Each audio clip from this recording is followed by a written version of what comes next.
এ লড়াই জিততে হবে, এ লড়াই জিততে হবে। আমাদের ধক রাখতে হবে। আমি খুশি, আমি সত্যি খুশি।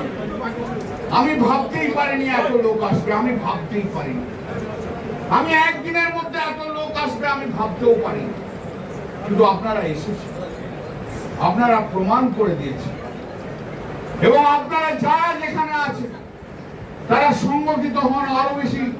আমাদের মনস্ক মানুষ যারা আছে, কর্মী যারা আছে, তাদেরকে নিয়ে আর রুখে দাঁড়ান, রুখে দাঁড়ান। ওইখানে বিজেপি যারা অত্যাচার করবে তাদের বিরুদ্ধে রুখে দাঁড়ান, একবার রুখে দাঁড়ান। বিজেপির কিছু নেই, বিজেপি ভয়ে পালাবে।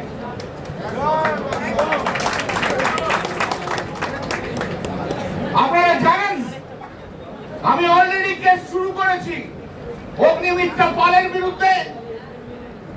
আর এই উত্তরপাড়ার বিধায়ক কে আছে, দীপাঞ্জনের বিরুদ্ধে হাইকোর্টে মামলা শুরু হয়েছে। মঙ্গলবার দিন এই মামলা হবে, মঙ্গলবার দিন সকালে। মানুষ সচেতন হয়েছে, মানুষ সচেতন হয়েছে। আরো অনেক কিছু বলার, বড্ড গরম এই ছোট্ট ঘরের মধ্যে।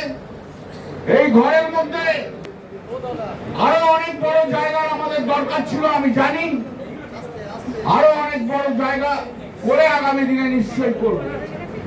কিন্তু প্রতিটি বিধানসভা ভিত্তিক যারা যারা এখানে এসেছেন তারাই অর্গানাইজ করবেন, নেতা তৈরি করবেন আপনারা। বলে দেবেন কে নেতা। যারা এসেছেন এখানে তারাই ঠিক করবেন। আপনার নেতা হয়তো চলে গেছে অন্য কোন দলে, অন্য কারোর সাথে, চিন্তা করার কারণ নেই। আপনারাই ওকে নেতা বানিয়েছিলেন, তাই জন্য নেতা হয়েছিল। আগামী দিনের নেতা আপনারা ঠিক করবেন, আমি তাতে শিলমোহর দেব।